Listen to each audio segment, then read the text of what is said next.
Dívida não é apenas um número no papel. Não é só o saldo vermelho no aplicativo do banco. Dívida é peso. É uma sombra que te acompanha em silêncio. É acordar de madrugada com o coração acelerado, pensando no boleto que vence amanhã. É aquela sensação de que, por mais que você trabalhe, nunca está chegando a lugar nenhum. E aqui está a verdade incômoda. A dívida não mora apenas na sua conta bancária. Ela mora dentro de você. Ela se esconde na ansiedade, na culpa, na vergonha de não conseguir dizer não a uma compra. Ela se disfarça de necessidade, mas, no fundo, carrega um vazio emocional que muitos tentam preencher com consumo. Talvez você já tenha se perguntado: por que continuo repetindo os mesmos erros? Por que sinto essa mistura de medo e alívio toda vez que passo o cartão? Ou até, será que algum dia vou conseguir respirar sem esse peso?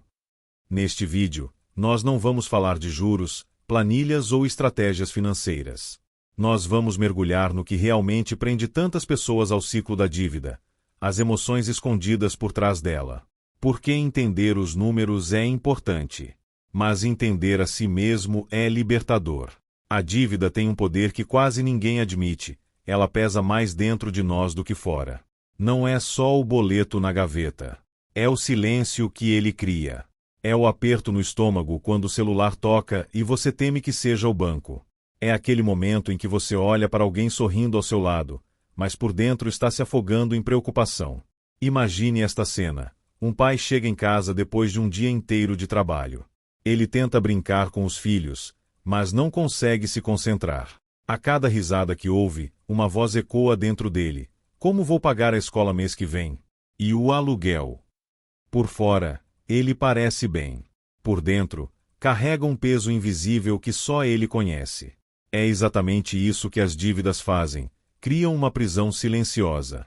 Uma prisão que não tem grades, mas que prende a mente, rouba a energia e sufoca os sonhos. E talvez você já tenha sentido isso. Talvez já tenha olhado para um valor aparentemente pequeno e pensado: por que isso me paralisa tanto? A resposta é simples e cruel, porque não é sobre o valor. É sobre o significado. A dívida é mais do que dinheiro devido. Ela é a lembrança constante de promessas quebradas, escolhas impensadas e responsabilidades que não conseguimos sustentar. Ela é um espelho das nossas batalhas internas. E esse espelho pesa. Por trás de muitas dívidas, existe uma ferida invisível: a baixa autoestima. Quando alguém não acredita no próprio valor, busca fora o que não encontra dentro. E o consumo vira uma tentativa desesperada de preencher esse vazio. Quantas vezes você já ouviu frases como: eu mereço esse presente. Só vou comprar porque trabalhei muito. Ou até: se eu tiver isso, as pessoas vão me respeitar mais. Mas aqui está o problema: o respeito comprado dura minutos. A sensação de conquista desaparece rápido, e logo o que sobra é a conta. E, junto com a conta, vem a culpa. Pense em alguém que gasta para impressionar colegas de trabalho. A cada novo celular, a cada roupa de marca, há alguns segundos de euforia. Mas depois, vem o arrependimento silencioso. E no fundo, a pergunta que nunca se cala: será que eles me valorizariam se eu não tivesse nada disso? Essa é a armadilha da autoestima ferida. Quando você não se sente suficiente, a dívida se torna uma tentativa de comprar validação. Só que essa validação nunca dura. E quanto mais você busca fora, mais fundo o buraco se torna dentro. A dívida, nesse caso, não é sobre dinheiro. É sobre identidade. É sobre a dificuldade de acreditar que você já tem valor, mesmo sem mostrar nada. E talvez essa seja uma das maiores verdades que precisamos encarar. Muitos dos nossos boletos não foram emitidos por lojas, mas pela necessidade de provar quem somos. A dívida não nasce apenas de grandes decisões erradas. Muitas vezes, ela nasce de um ciclo emocional silencioso, o ciclo da culpa e da recompensa. Funciona assim: você estoura o cartão, sente culpa, promete nunca mais repetir o erro. Mas, dias depois, essa mesma culpa gera ansiedade. E, para aliviar essa ansiedade, você busca, adivinha? Mais consumo. Uma compra pequena, só para se sentir melhor. Só que essa pequena compra reabre a ferida, e a culpa volta ainda mais forte. É como um vício. Prazer imediato, dor prolongada. Um alívio de segundos, seguido de dias de arrependimento. E assim a roda continua girando. Imagine alguém saindo do trabalho depois de uma semana difícil. Em vez de ir direto para casa, decide entrar em uma loja. Compra algo que não precisava, apenas para sentir aquela descarga de prazer instantâneo. Por alguns minutos, parece que tudo está sob controle. Mas, ao olhar a fatura no fim do mês, a culpa vem como um soco no estômago. E a promessa se repete: dessa vez é a última. O problema é que não é a última. Porque o cérebro se acostuma com essa dinâmica: punição e recompensa, dor e prazer, queda e alívio. E, enquanto não quebramos esse ciclo, a dívida cresce. Não só no extrato, mas também no coração. A verdadeira prisão não é a fatura em aberto. É acreditar que a única saída para a dor é gastar mais. Se existe um casal que alimenta as dívidas, ele se chama medo e vergonha. O medo paralisa. A vergonha silencia. E juntos, eles criam um terreno perfeito para que a dívida cresça em silêncio. Quantas pessoas você conhece que evitam atender o telefone porque não querem ouvir a voz de um cobrador? Quantas escondem cartas, fingem que não viram o boleto, ou simplesmente evitam abrir o aplicativo do banco? Não é falta de consciência. É medo. Medo de encarar a própria realidade. E logo depois do medo vem a vergonha. A vergonha de admitir para o parceiro que as contas estão atrasadas. A vergonha de olhar para os amigos e pensar: eles não sabem, mas estou me afundando. A vergonha de sentir que falhou consigo mesmo. Essa mistura é devastadora. Porque, em vez de buscar ajuda, a pessoa se isola. Em vez de pedir apoio, veste uma máscara de normalidade. Sorri por fora, mas por dentro sente que está carregando um segredo pesado demais. Um segredo que não deixa espaço para a paz, para a leveza, nem para os sonhos. E talvez você já tenha sentido isso, a dívida como uma presença constante, mas que não pode ser compartilhada. Como se fosse um peso invisível que você precisa carregar sozinho. Esse silêncio é o que torna as dívidas ainda mais perigosas. Porque enquanto o medo e a vergonha dominam, a dívida cresce. E cresce no pior lugar possível, dentro de você. Existe uma armadilha sutil que prende muita gente, a ideia da chamada dívida boa. Ela parece racional, mas muitas vezes é apenas um disfarce emocional. Quantas vezes você já ouviu alguém dizer: esse empréstimo é um investimento? Todo mundo deve, é normal. Cartão parcelado é como dinheiro grátis. Essas frases são lógicas, mas escondem uma verdade dura. Muitas vezes, não é investimento, é autoengano. Pense em alguém que faz um financiamento enorme para comprar um carro de luxo. A justificativa é rápida: vou usar para trabalhar, é um ativo, é necessário.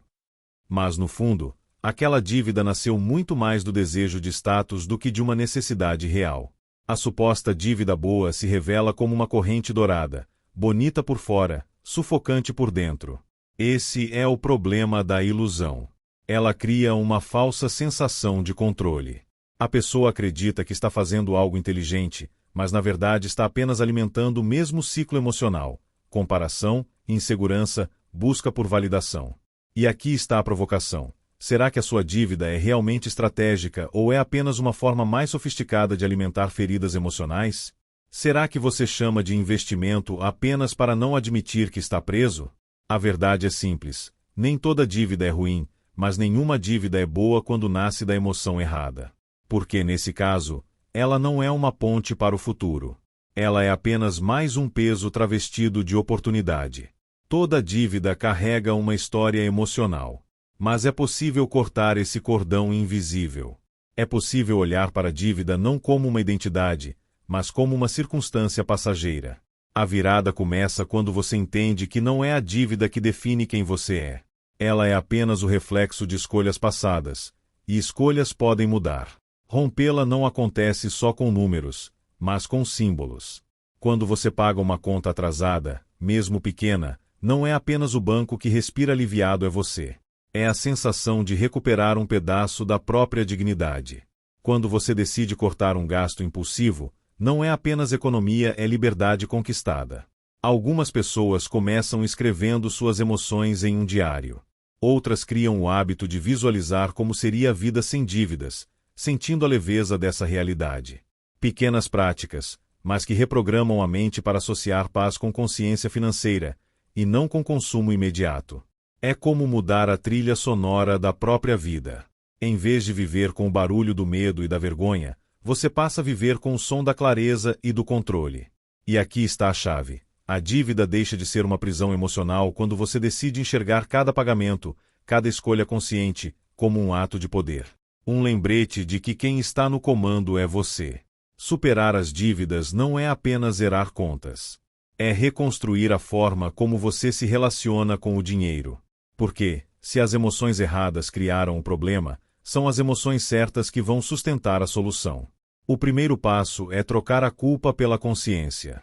Culpa paralisa. Consciência liberta. Quando você olha para os seus números sem julgamento, mas com clareza, o dinheiro deixa de ser um inimigo escondido e se torna um aliado que você pode controlar. O segundo passo é criar rituais financeiros. Algo simples, como revisar seus gastos toda semana. Não como castigo, mas como um gesto de cuidado consigo mesmo. É como quem olha no espelho não para criticar, mas para acompanhar a própria evolução. E o terceiro passo é celebrar pequenas vitórias. Quitar uma parcela, negociar uma dívida, guardar um valor simbólico, tudo isso deve ser visto como conquistas emocionais. Cada vitória reforça a mensagem: eu não sou refém do passado.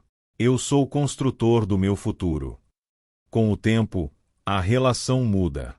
O dinheiro deixa de ser fonte de medo ou vergonha, e passa a ser um instrumento de realização.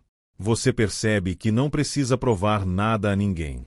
E que a verdadeira riqueza não está nas coisas que você compra, mas na liberdade de escolher sem correntes invisíveis. Construir essa nova relação é a chave. Porque o dinheiro em si nunca foi o vilão. O que realmente nos prende é a história que contamos sobre ele. As dívidas têm uma voz. Algumas sussurram medo. Outras gritam vergonha. E há aquelas que falam em silêncio, mas o peso delas ecoa dentro de você todos os dias.